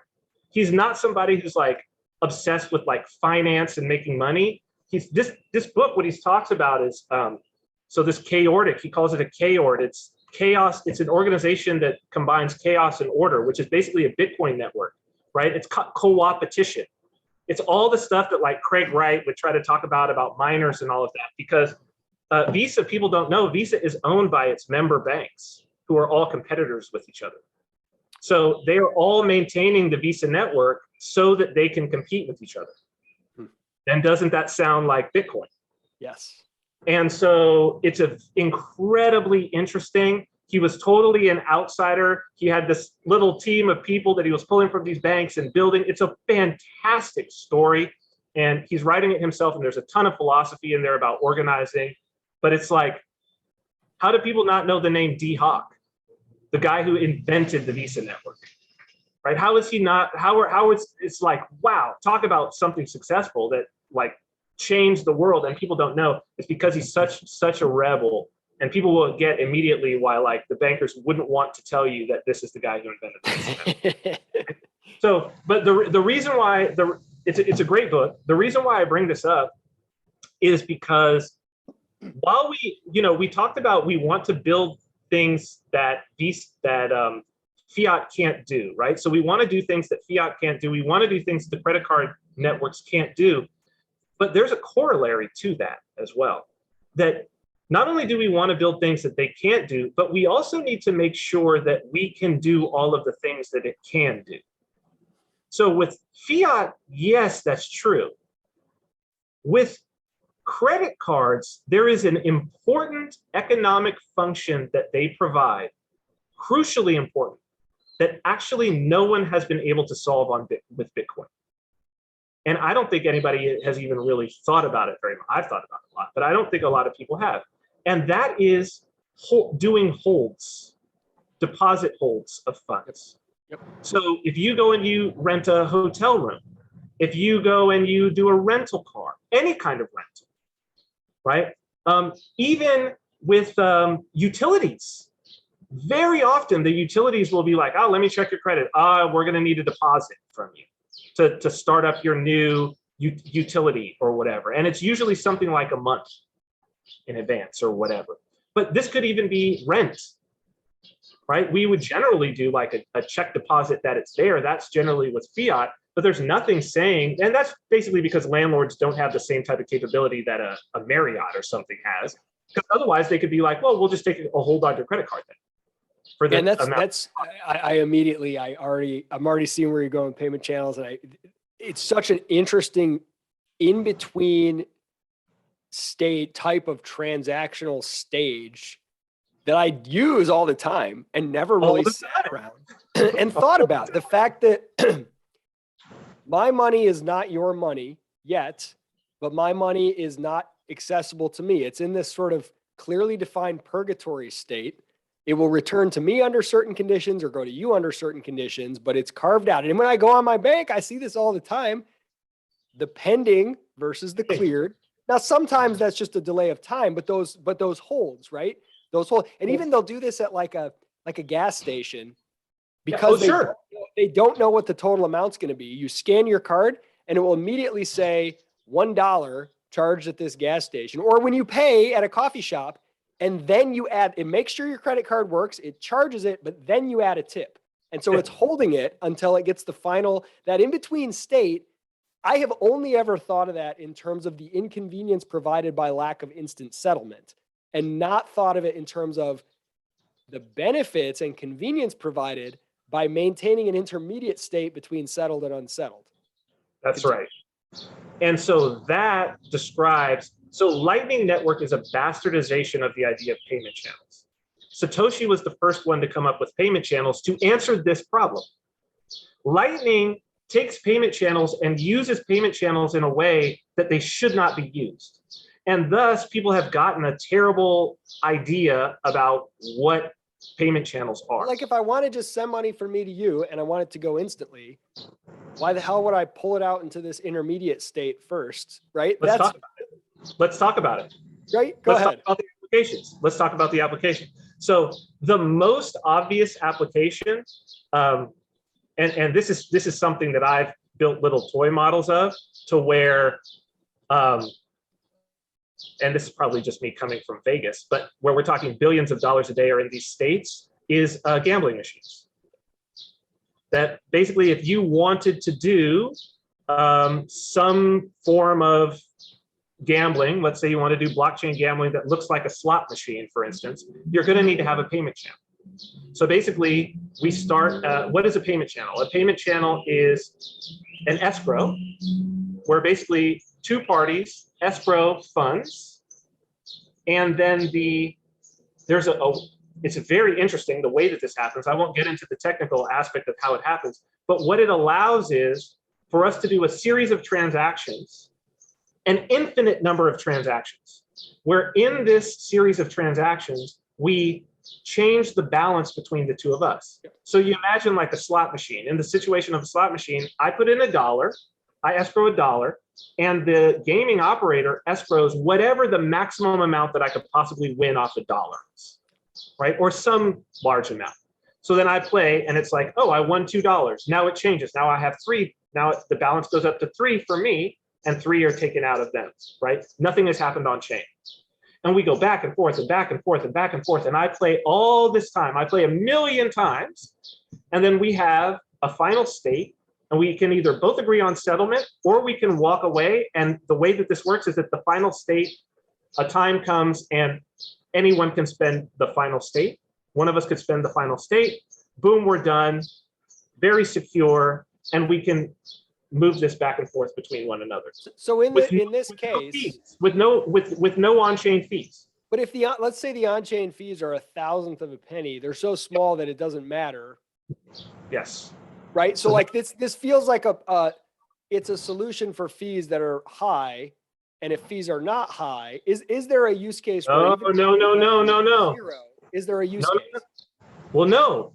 It's the use case is specifically for tiny payments. Okay. Why do I say that? Because if we're doing this back and forth, and every single time we've got to pay a thousandth of a cent, well, it's a cent if we do it 1,000 times. right? And the profit margins on a tiny payment situation might be 1 cent. Yep. It might be 1 cent for every series that I have. Oh, okay. I see now. So in this case you're describing, and I'm sure there's cases I can't think of, it's not even so much that the player, the consumer themselves would give a shit. But if there's a business, if I'm running it and I say, I can let you do this, and every time you're on chain, and every time it's 1,000th of a penny, and you do it, you make less, right? Or I can split it off into a payment channel. You're going to pay the same, but I'm only doing 1,000th of a penny transaction every day, and I'm taking the other 900. Yeah. For me. So this is why I said to you that when you play the scenario out, that it's not, and you directly addressed it. There's no ideological thing here. There's no nothing. It's just simply, I'm a business and I have two options. Either I make the penny on that, or I give the penny to the miners. Yep. Which one do I take?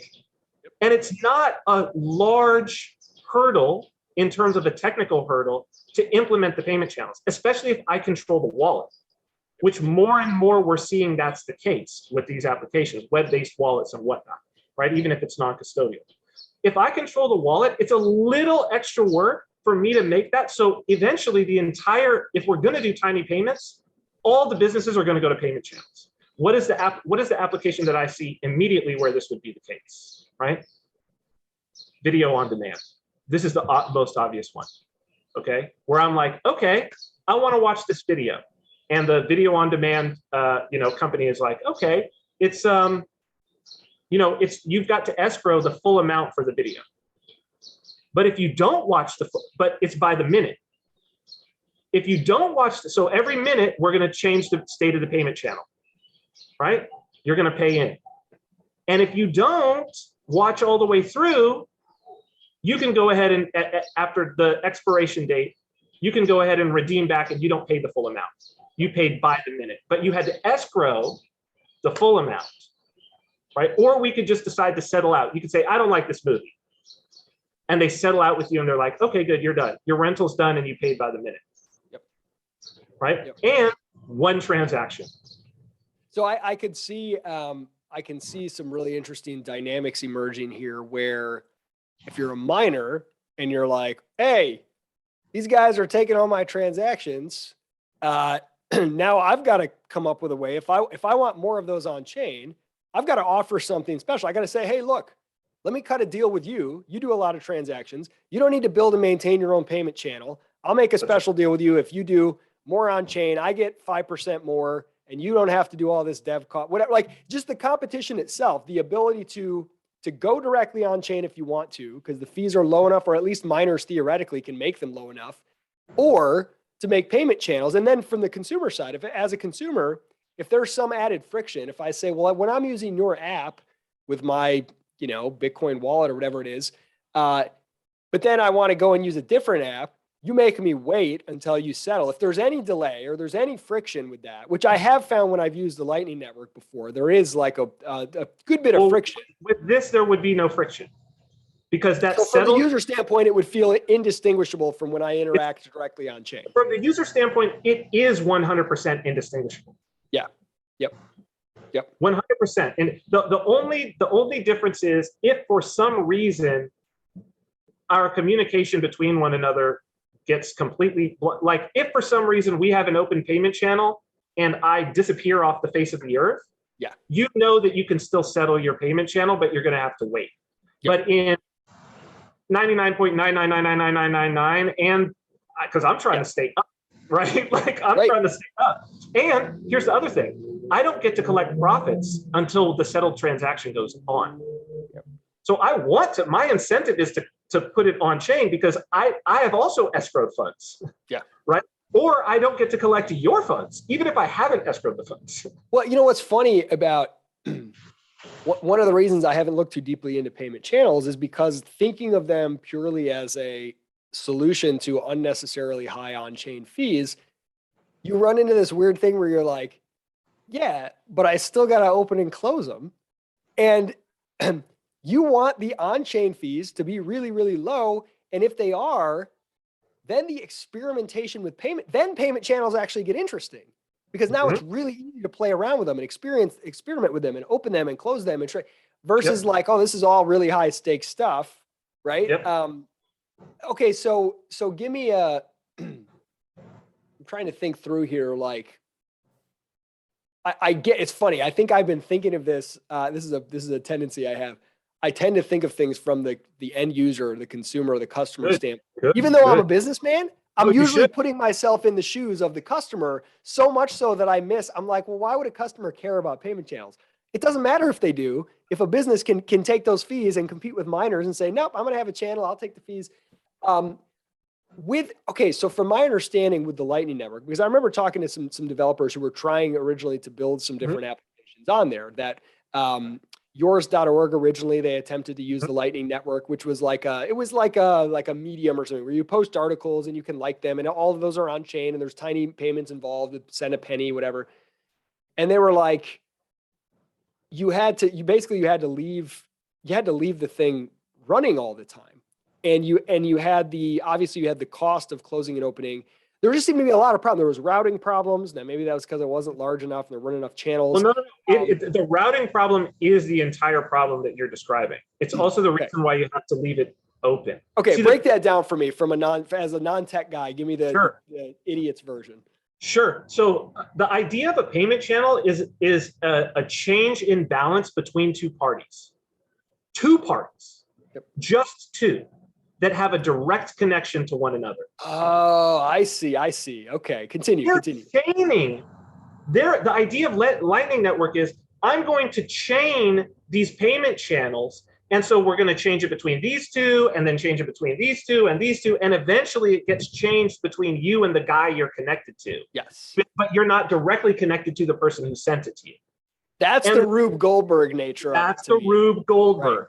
Right. So they're taking a useful thing, a useful idea, this payment channel, and we've already described like why you might use a payment channel. Here's the applications, why you might want to use them. Also, the deposit, right? The deposit hold. We're going to take this deposit, your rental car, right? Yep. We're going to take this deposit, and then when we pay, you basically pay out of the deposit. Yep. So it's funny. A lot of people kind of poke fun at Adam Back, the main guy at Blockstream, when fees started going high, and he said, well, you'll have tabs, like a bar tab, right? And there's things to poke fun of there. It's kind of like wow, that's it, that's your solution. But it's funny, if it were just bar tabs, there are ways where that's great, right? You go to the bar, you actually like that. Here, start a tab. Now you and I have a payment channel that's open. And when I'm done and I'm ready to settle, I'll settle. What's weird about the Lightning Network, it'd be like, okay, start a bar tab. Then every time I get a drink, it's charged to the next guy's bar tab. Exactly. And then his is charged to the next guy's. And then like, we're all playing this game of making sure each of us have enough stuff in our tab. And then when I close, it's like, well, why don't we just do it directly? Isn't there like, payment channels can be peer-to-peer as well, right? No, they are peer-to-peer. And as a matter of fact, payment channels are more peer-to-peer than most people's Bitcoin transactions. Yeah. Because in most cases with your Bitcoin transaction, I don't send you the signed transaction and then you broadcast it in almost all cases. With you, I send it like you're like, I say, let me send you some Bitcoin out of my wallet. I broadcast mine probably to the wallet's API, and then the wallet broadcasts it to a node or broadcasts it to their own node, and then you see it on the blockchain. Okay, with the payment channel, we actually have to have a direct connection to one another, whether that's through Bluetooth, whether that's through a WebSocket, whether that's through something like WebRTC that is directly peer-to-peer. It's incredibly fast, right? It's super, super fast. Nobody sees it. It's incredibly private. Nobody sees it except for us, right? But now you see why you have to remain online, because in order for that to happen, your connection has to exist between that peer that's trying to make you as a link in the chain. Yep. If you're not there, they can't change the balance with you because it's a direct peer-to-peer connection. Got it. So that has some restrictions on certain use cases. If that connection has to remain open. Now, I don't know what that means. Can it just run in the background? In the background is fine. It only has to remain like that you could re-establish a connection. So like in the case of in the case of a streaming service, if you've got your wallet on the site and the site is running, cool, you've got a connection. You already have a connection. You're streaming data back and forth. Okay, cool. The connection is there. It could even, so like HLS is a streaming format. Some people may have seen this, and if they don't know, it's like, it basically chunks up files into a bunch of different files. And then, so that's how it's streaming. It's an Apple streaming format for MP4. You could actually just attach on the payment channel aspect to each one of these. So if you want the next one, if you want to get served the next one, you actually have to, you could do it in the headers, you could do it in your request when you get the other one. It's all in the background. So it can potentially the sort of ledger could continue to, let's say my connection is severed between you and I have something going. And then it'd be like the old days when I log back onto the internet and it says I've got emails that were waiting for me. It brings those down. So the record could be maintained and then it's resynced at that point. Okay, so what are the custodianship implications here? So let's say I'm building an app and I want to do this. I want to say, I'm going to let people do all this. So I'm going to set up a payment channel. So like right now, let's say I've got an app where everybody can go and press a button and pay 10 cents to do something. And then they do something that some companies like Haste and others in BSV are doing. They call it a leaderboard, instant leaderboard payout. They got some acronym. So I make the leaderboard for playing some game. And now everybody that plays the game and pays 10 cents, I get a fraction of their 10 cents. And so they never hold the funds. They're not sending me a reward. They don't hold the funds at all. In that case, if they spun up it would be a series of payment channels, I guess, with every time a player went to pay, it would go from them to the other. Is there any custodianship implications there, right? Are they somehow holding the money in some legal sense? So payment channels there's a couple ways to do them. So the traditional way, how it's done on Bitcoin, BTC, and how it would probably be done on BSV is using a multi-signature, traditional multi-sig wallet.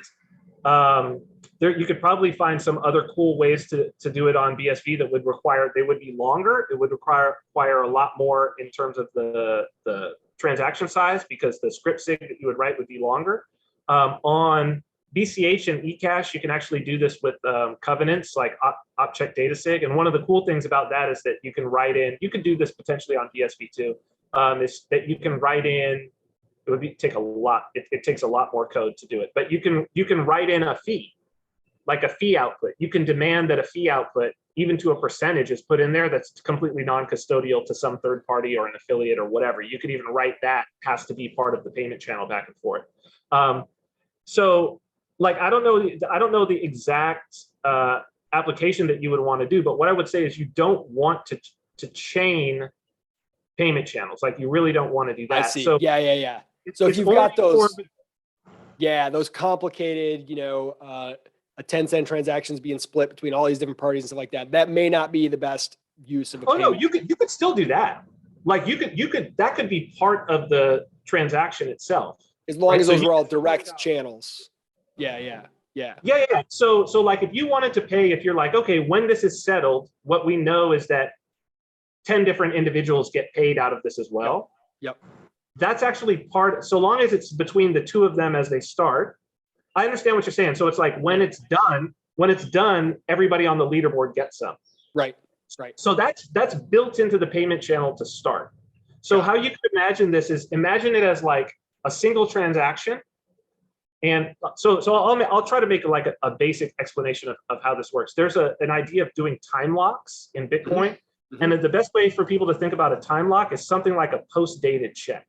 Yep. So it's to say, here's this transaction, it's totally valid, but no mining node will accept it until X block. Yes. Or X time has expired, right? So what you basically do, it's very interesting. So this is time locked hash contracts or time locked payment channels. So what I do is we make a transaction. This is the deposit that's going to start us out. And we put a time lock on it that's like way in the future or relatively far into the future. Okay. It's a valid transaction. But what this means is, okay, if we both walk away right now, the person who's got the better side of this deal can wait until that and spend it. So at least we know the money's there. Okay. So we're good in that department. What we then do as we're going along down this process is every single time that we change the state, we basically make a post-dated check that's sooner. Each time it's sooner, sooner, sooner, sooner, sooner, and they all cancel each other out. Yeah. So we get down here to the one that's closer to us settling, and we both walk away, and it settles like on the next block from now. I'm going to grab that. I'm going to spend it on the next block. It just voided all of this history here. None of those can be spent, even though they're valid signatures and all of it. It voided it because that would be a double spend. Yep. Right. So what you do when you create your first post-dated thing is you just add in all of those. And again, like I say, you can do this with covenants to where you can actually say it has to be a certain percentage of the total. So add up the total of the first two outputs, and then this is 5%, this is 1%, this is 3%, this is 2%, whatever, to these addresses. And you build that all, and then every single time, all you do is you change the balance of these two between one another, the top two. The rest stays the same. And you just boom, boom, boom, boom, boom. And then when we finally settle, it all goes out to the leaderboard. Yep. And you take some of those sweet, sweet fees that were going to go to the miners instead. That's it. Okay, so I mean, I feel like we could go on for forever. I'm probably gonna have to have you come back on again another time. Sure. You are currently working on eCash, which is Bitcoin Cash had a further split, and eCash was sort of like rebranded as eCash, but it's essentially from the Bitcoin Cash protocol with some different changes. Just give me like a quick nutshell pitch for why you like working with that protocol for building things. If someone's interested in building micropayments things, why is eCash a good choice in your mind? So just in general, it was the fork. So basically Bitcoin ABC broke off. Yep. And so for people who don't know, Bitcoin ABC was the development group, and Amaury Sachet are the ones who had been shepherding Bitcoin Cash through this whole time. And BSV's code, if you go and you look at the GitHub for BSV, if they still have open sourced it, I don't know if they still open sourced their node or if they've closed sourced it at this point. But if you go and look, you're going to see dead all nicks on there as tons of it. So BSV is a fork of Bitcoin ABC. Yep. And the new node, this Bitcoin Cash node, is a fork of Bitcoin ABC. Basically what they added in was what's been maligned and called a tax. So essentially what they said was, well, we're going to have a rule called the Coinbase rule that in order for it to be a valid and accepted for Bitcoin ABC, now you could run another node, but if you run the Bitcoin ABC code as is, as they put it in there, and you're a miner, 8% of the block reward has to go into this address for Bitcoin ABC, and that funds Bitcoin ABC. This has been done by other networks. Zcash is an example. It's been done. It's never been done on a Bitcoin network proper, but I trust Bitcoin ABC. Great development group. I mean, it's been solid. And also those guys have fought two hash wars now, because they fought one against BSV, and then they had to fight one to get out of the split with BCH, where there's been a lot of hash power and some talented people on the other side thrown behind it, and they've come out of both of them basically as the victors. So I trust that team in terms of being able to develop on it. But I hadn't been developing on it. I'd been sticking with Bitcoin Cash, but there's a very cool web wallet called CashTab that was moved over by Joey King, who was somebody that I worked with a lot at Bitcoin.com. We were both there as contractors at the same time.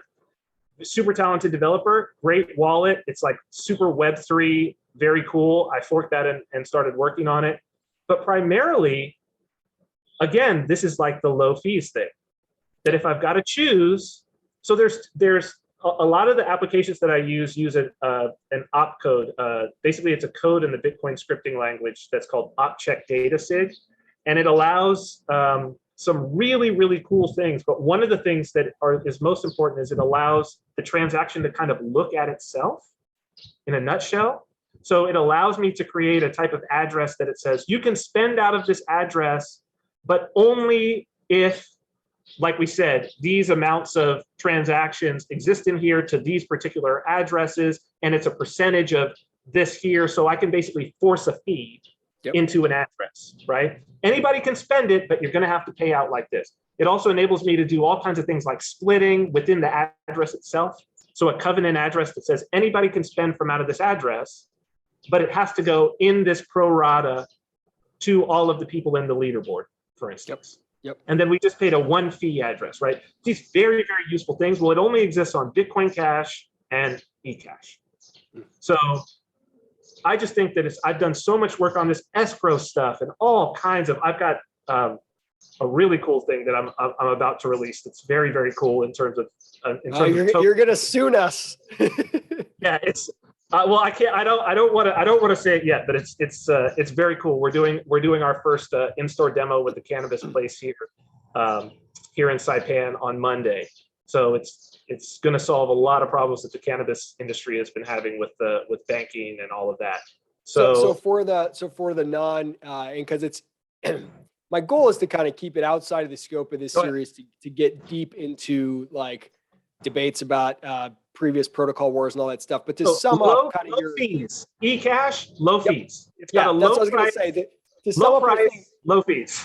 It's like if you are really interested in, and this is kind of how I think about it, in micropayments and nano payments use cases, then you want very, very low fees, which means very, very large blocks. And we won't get into, there's it doesn't mean very, very large blocks.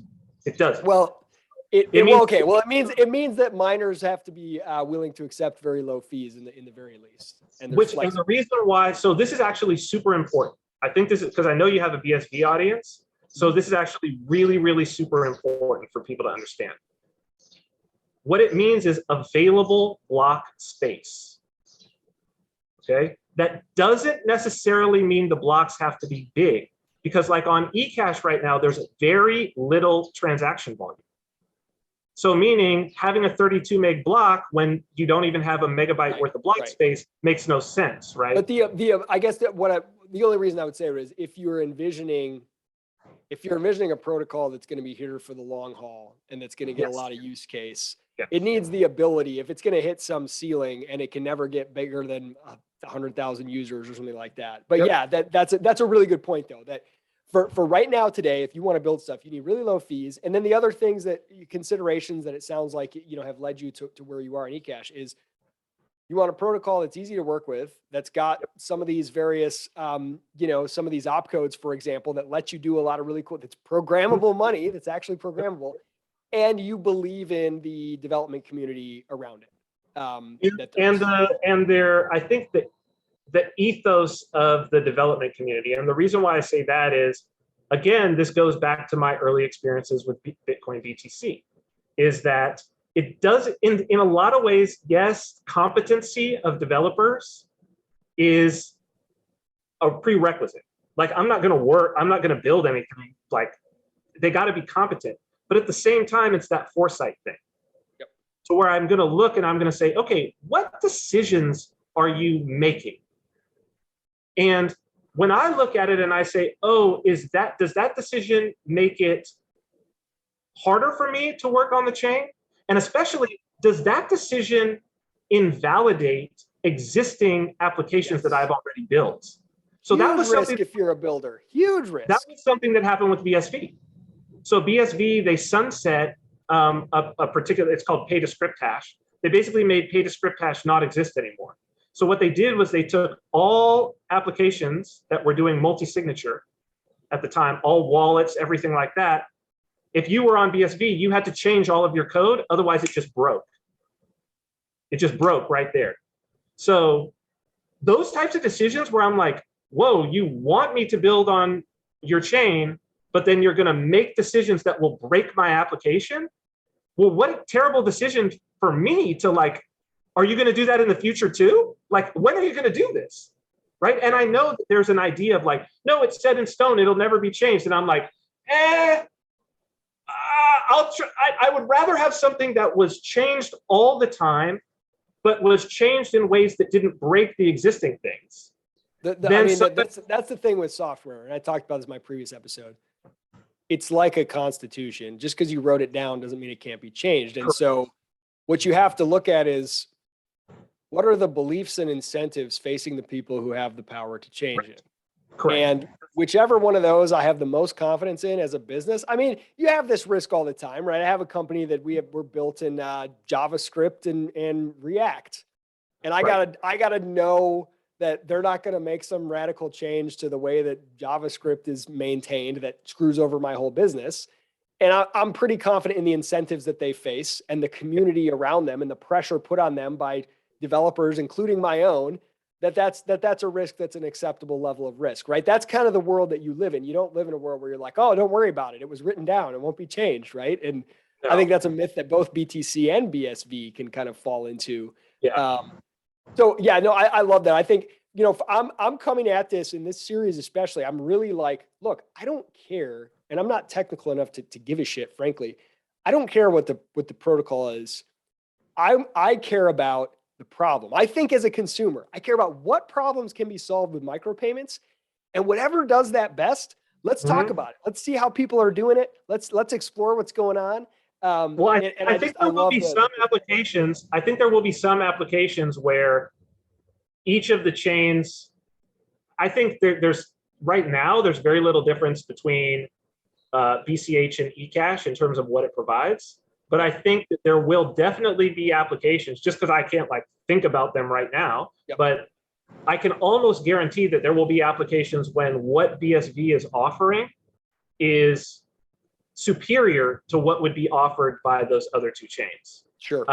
I don't think that it's for the reasons that are touted as the value propositions by any of the chains. Because for me, those aren't any of my all the things they're talking about is not any of my value propositions. And you're not one of these look, it's going to be one chain to rule them all in the end, people.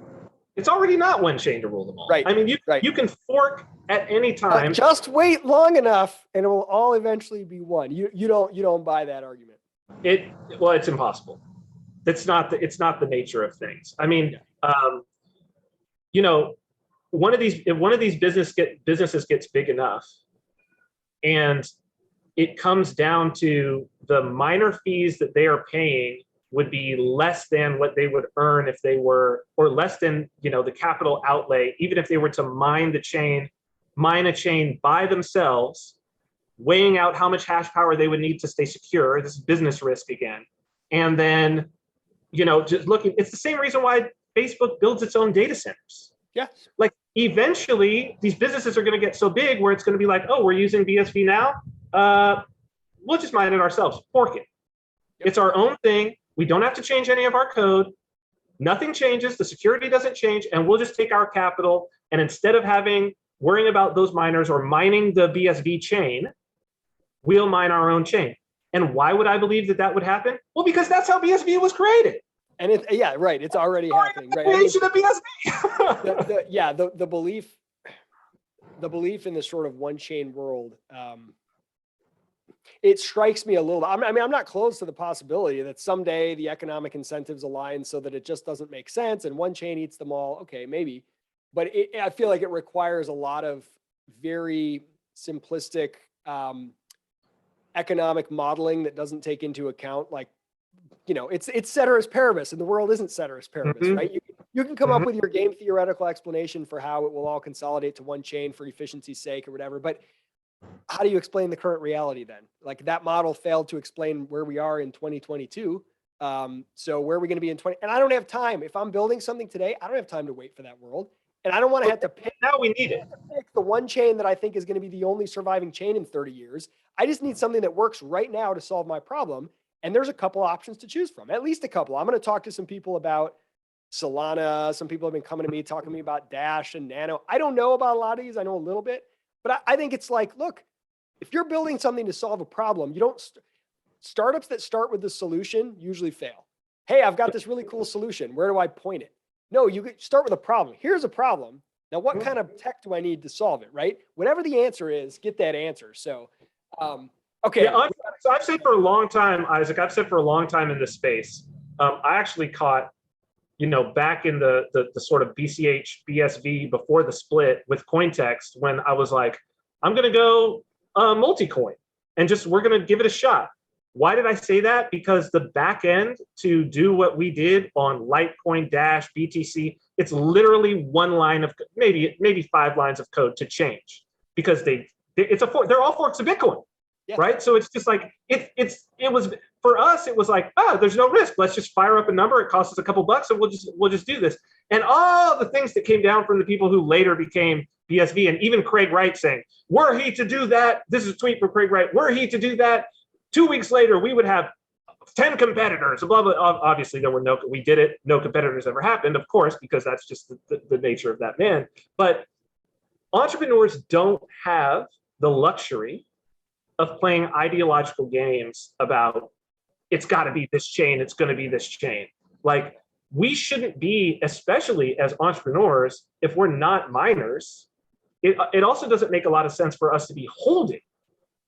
That's not how it works. Okay, we shouldn't be crypto holders. We earn crypto. Okay, like, we earn it.